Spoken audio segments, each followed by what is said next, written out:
Hi, I'm the Dreaded Geek. Welcome back. Today we're going to do a review of A Game of Thrones, the board game. This is a game I've been looking forward to playing for some time. I bought it quite a while ago when the second edition was first released, and haven't had a chance to play it until quite recently. It is exactly my kind of game. I can try to be subtle about what I think of it until the end of the video, but there's really no point.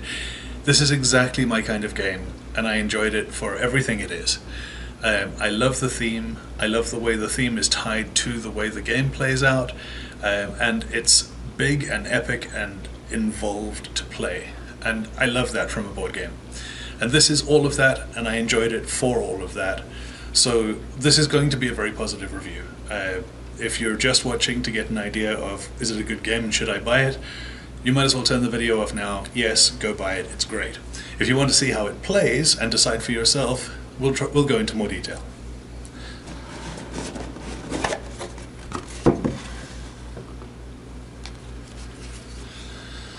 So, this is not an unboxing video. I have already unboxed this game, I have played it, I've reorganized the box and packed everything the way I like it. Do not expect to see a newly purchased game looking anything like this in the box.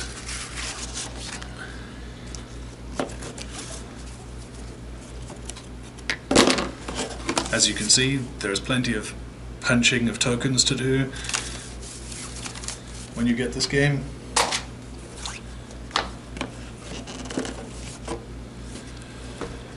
And then I've bagged everything into things you need every time you play the game. A bag of components for each of the factions in the game, for each of the houses, the cards that come with the base game, the cards that come with each of the expansions, which I should add I haven't yet played, but I will talk a little bit about what they add from a rules perspective to the game. And yeah, just separating out all of the different types of components into their own bags.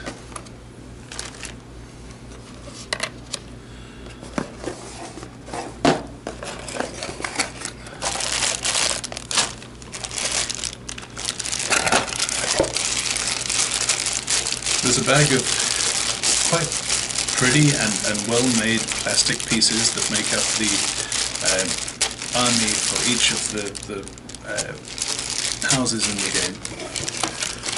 And I'm just going to keep one of them out to use as an example when playing.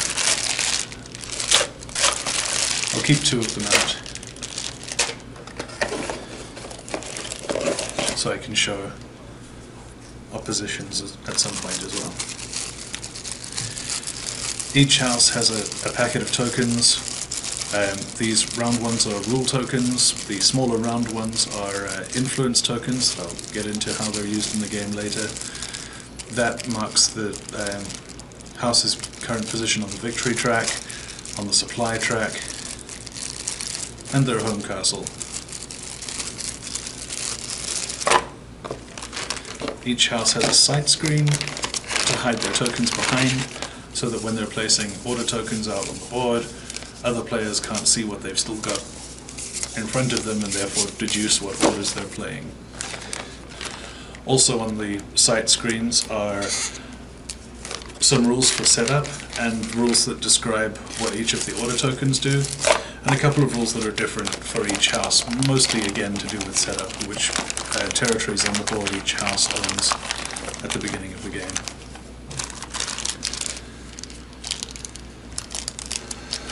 This little deck of cards represents an optional rule set that adds complexity to, or not complexity, adds a little bit of luck to the play of combat. I didn't use it, I don't think it's necessary, but it's there if you want to add more to your gameplay. That's another one of the house packs. And again, I'll keep one of these out so I can show you what they look like in more detail. And these are power tokens. The power tokens are used to mark places on the board that your house controls after you move your armies away.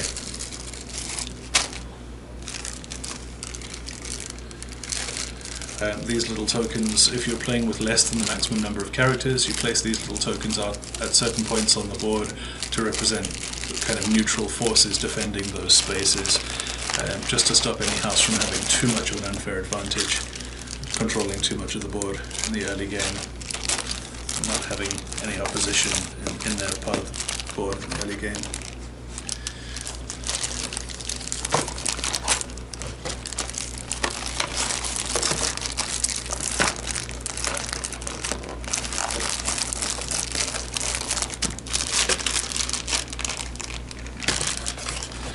So that's a quick walkthrough of the componentry.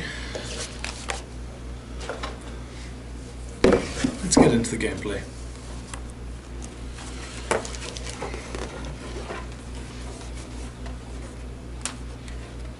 So this board is pretty amazing. It is huge. I'm not sure I can get all of it in shot.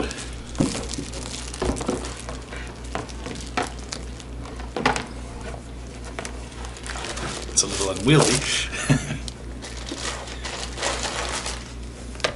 But it's huge and beautiful. The main play surface is the map of Westeros here, which is where the tactical part of the game will happen. And the other parts of the board, I'll try to move the board around and get these in shot as I do this. This is the wildling track. The current strength of the wildlings that can attack from the north of the wall at any point in time is tracked on this track here, and I'll get into detail about what that means as I talk about the gameplay.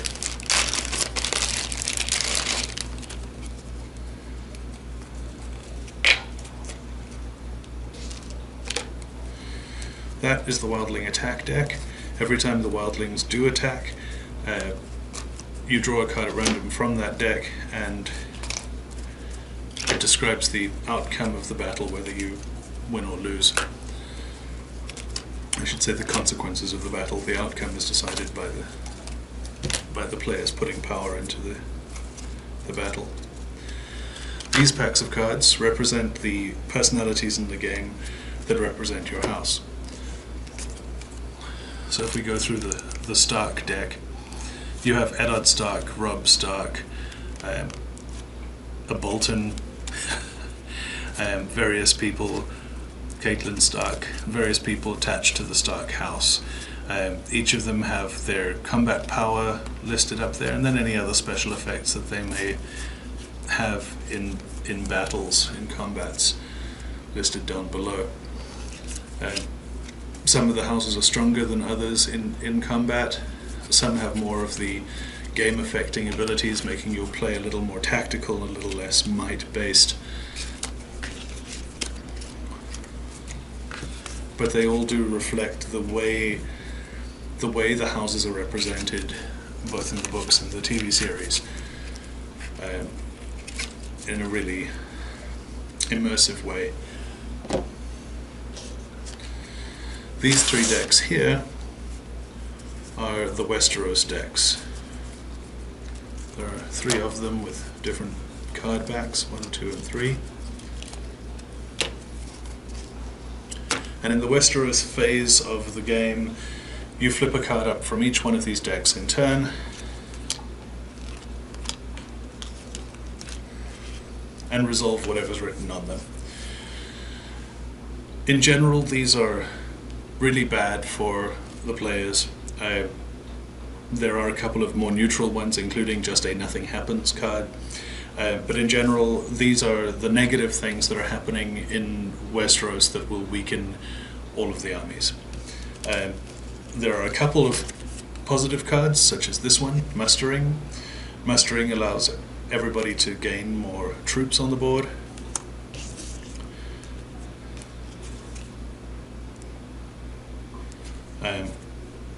A card like that, Clash of Kings, can completely disrupt the strategies that the players currently have going on and reset everything.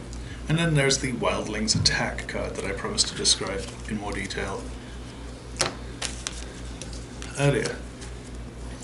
So when the Wildlings attack, you look at the current place of the wildling token on the wildling strength track, and all the players have to bid a certain amount of their power to essentially commit troops to that battle. The total number of power that all of the players commit is compared to the current strength of the wildlings, and if it's higher than the wildling strength, Westeros wins the war, the battle against the wildlings. If it's lower, they lose. Then you flip one of these tokens up and follow the win or lose part of the card to see what the consequences are. There will usually be consequences for the high bidder if Westeros wins, and for the low bidder if Westeros loses.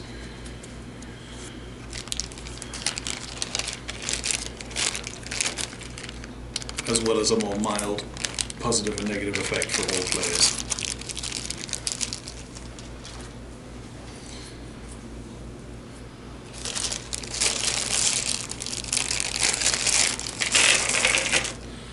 The military pieces themselves are footmen, cavalry, knights,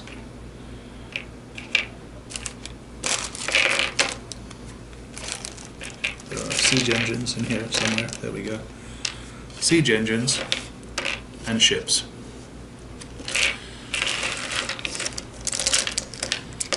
The footman is the weakest unit of your army. The knight is a stronger unit.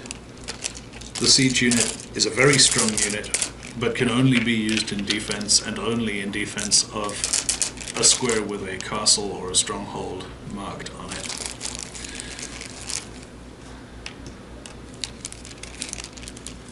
The ship is the only unit that can be used in any of the water spaces, and they can be used to fight between themselves in the water. They can be used to support fights going on the shore, or they can be used to transport troops from one land area on the coast to another via one ship, or potentially via two ships in sequential spaces on the board.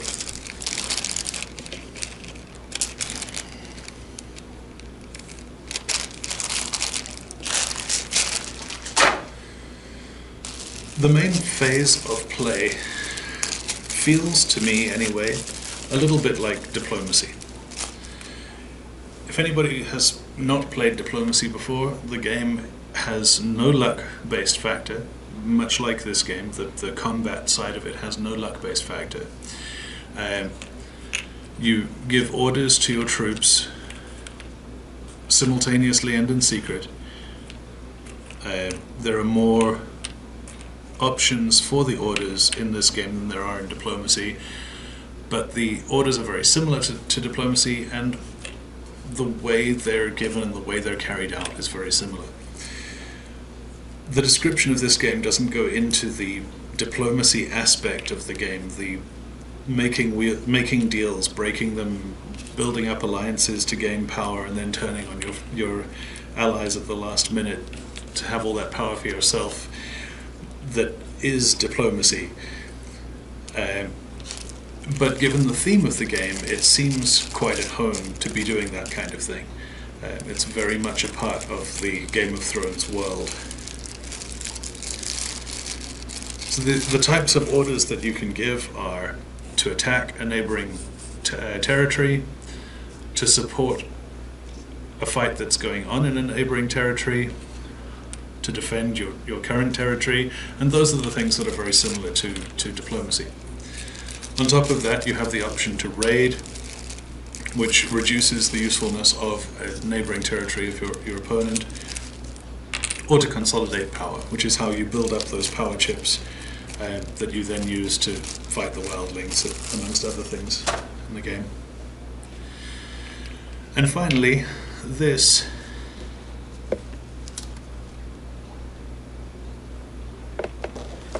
down here is the influence track. The influence track, on the influence track there will be one token for each of the houses playing the game, and they will sit in positions 1, 2, 3, 4 for a 4-player game, or whatever it may be.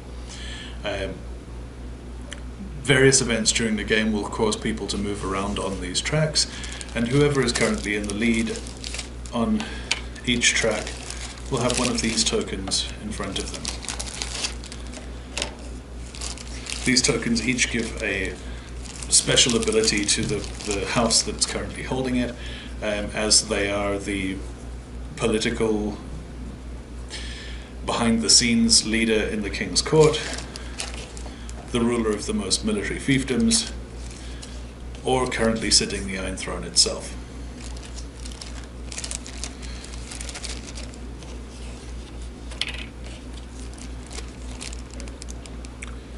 So between the influence tracking, the supply tracking that I haven't even gotten into in this review, the more random element of the Westeros events that happen during the Westeros phase, the constant threat of wildling attack from the north, and then almost by the by, the main part of the game, which is the combat between the players on the tactical map, there is a lot going on in this game.